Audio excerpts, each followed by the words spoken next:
I'm so mad that I'm even making this video. There are so many great games out there that I could be playing, but no, I don't like any of those games, so instead, I'm gonna get so addicted to a mobile game that I have spent 40 hours on it in the past 5 days. Despite how much it pains me to do so, I can't help but admit that Smash Legends is actually pretty good. A variety of characters in game mode, short queue times, and fun gameplay that actually has a decent skill ceiling. There's also a 72-issue comic, which every time I brought up on stream, people seem to act like this is like a normal thing.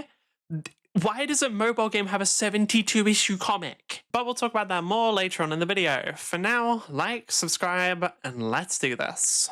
We'll start with gameplay because it's the most important part of any video game. Top-down camera, the movement is joystick on mobile, and whatever you set it to on PC, I use WASD. Every character has access to 4 buttons: a basic attack, a skill, an ultimate, and a jump. That jump is very important. There is a lot of variation between the character's abilities, but the general rule is that basic attacks can be used whenever, skills can be used whenever they're off cooldown, and ultimates need to be charged up. The effects of these abilities may change depending on if they were used in the air or on the ground, with some of them requiring you to be touching the ground before you can use them. There are 2 ways of killing enemy players. You can either knock them off the map or delete their HP. Every move in the game has a certain amount of knockback and damage, with these 2 numbers not always correlating. There aren't that many moves in the game that have insane knockbacks, so most characters will get kills by just hitting players until they die. The way you avoid dying is by using that very important jump that I mentioned earlier. While the game may look 2D, you are playing in a very 3-dimensional space, with every attack having a vertical hitbox. A vertical hitbox that is usually smaller than your jump. Your main way to avoid damage will be to jump over it, however you only get 1 jump that resets each time you either hit the ground or take damage. And for some characters, it's the only way to recover after being knocked off the map. Your jump is the main thing that keeps you alive, and you will be shocked at how important verticality is in this game.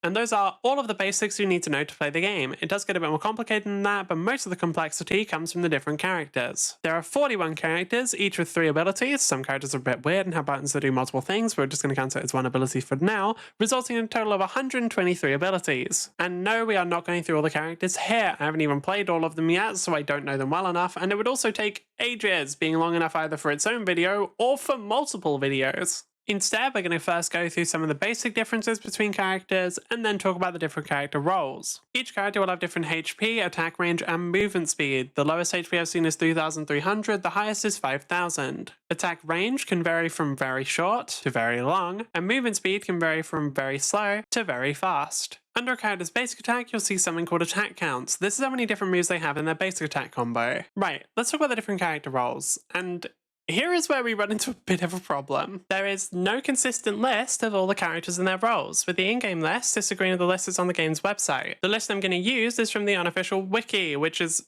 basically the same as the list on the website, but with 1 or 2 characters moved around. Little editor's note here, literally the day after I recorded this, the roles on the website got changed to match what's in the game. The new roles are stupid, they don't really make any sense, controller's a complete mess, a bunch of characters got put into classes they don't fit into. It's stupid.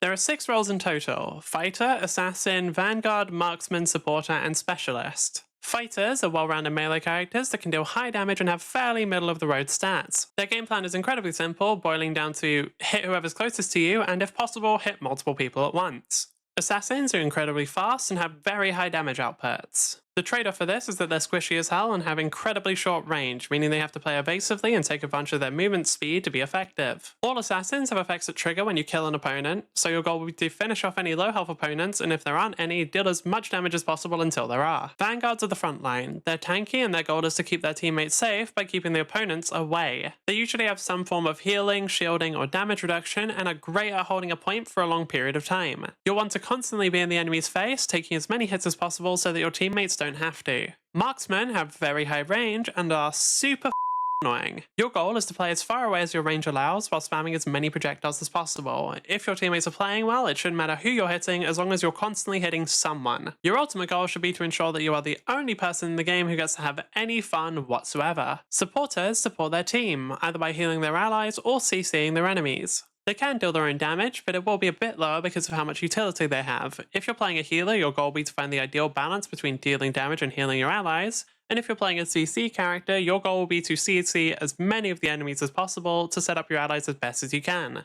Specialists are the class where they just dump all of the weirdos. All of the characters here have some weird playstyle or ability that makes it so they don't really fit properly into any of the other categories. However, because of all of them having these super unique playstyles, this role doesn't really have any sort of consistency. All I can really say here is, if you're a big fan of playing weird characters in games, definitely look at this role. The characters here are super cool, super interesting. I already played 2 of them. There's a decent chance I'll end up playing more. Now you know how to play and a little bit about the different characters, let's talk about what you actually do in the game. There are 2 rotating game modes that I've never touched, but the main game mode is called Dominion. It's just King of the Hill. You're fighting the enemy team to maintain control over a certain area of the map. If you can maintain control over the area for 12 consecutive seconds, then you get a point. The first person to get to 4 points wins the game. There's a ranked and unranked queue, with the ranked queue having a full draft phase and only being available from 5 PM to 1 AM. I would much prefer ranked being available always, but it is what it is. There's also Duel, which is a 1v1 game mode.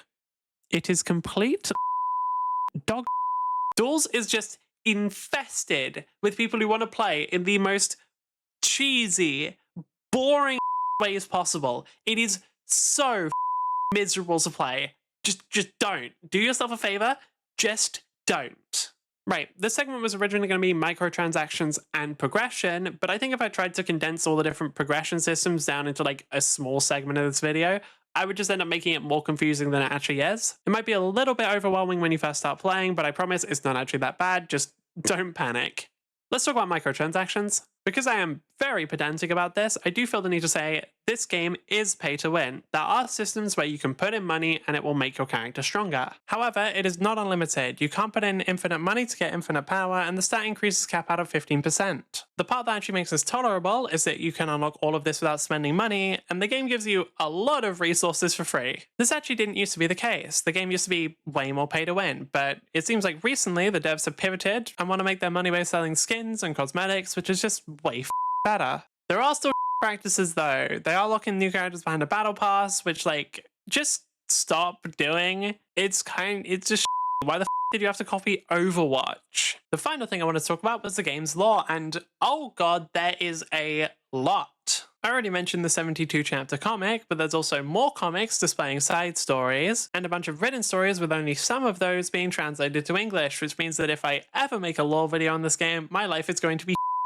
miserable. We are obviously not covering all that here because we don't have the time and I don't have the patience. Instead, I'm going to go through the background information of the world and not any of the character stories because it's actually quite interesting. All of the characters are from famous stories in our world. Alice is from Alice in Wonderland, Victor is Victor Frankenstein, Snow is Snow White. Not sure why they made him a fanboy, but I do think it's incredibly based. All of these characters live in the library world, which is a place where all of these stories that are fictional to us occur. All of these stories have an island in the library world, which grows bigger or smaller depending on how much the story is loved by its readers. The stories on these islands are infinitely repeating, each time creating a slightly renewed version of the previous story. In between these cycles, the residents of the stories would go to a place called Sign Up City, which is at the center of the library world. No one really knows what Sign Up City is or how it got there, but it's been there since the beginning of the library world. Recently, however, there was an anomaly in the library world that prevented people from returning to their stories and also caused some story islands to disappear entirely. With so many people stuck in Sign Up City, it ended up experiencing a technological revolution, and eventually the Smash Legends tournament was created.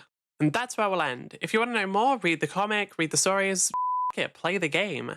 I know I started off this video talking about how mad I am that this game's on mobile, but it is really cool to see people making genuinely good mobile games. But could you guys also make it so that Victor's bombs do more damage when he trains them? I just think it'd be cool. It's definitely not that I just want Celine from Return to Return back after they complete other character. Please do it. Please. Okay, and that's the end video. If you made it all the way here, you probably enjoyed it, so like, subscribe, come follow me on Twitch, some of the footage was from there. Because of my genuinely horrific time management, those weekly videos I was trying to do probably aren't happening. I'm gonna try to upload once a week, but like, no promises, and also no guarantees on what day I'm uploading. It's actually another reason to subscribe, you wouldn't want to miss an upload. But for now, that's all folks, tune in next time.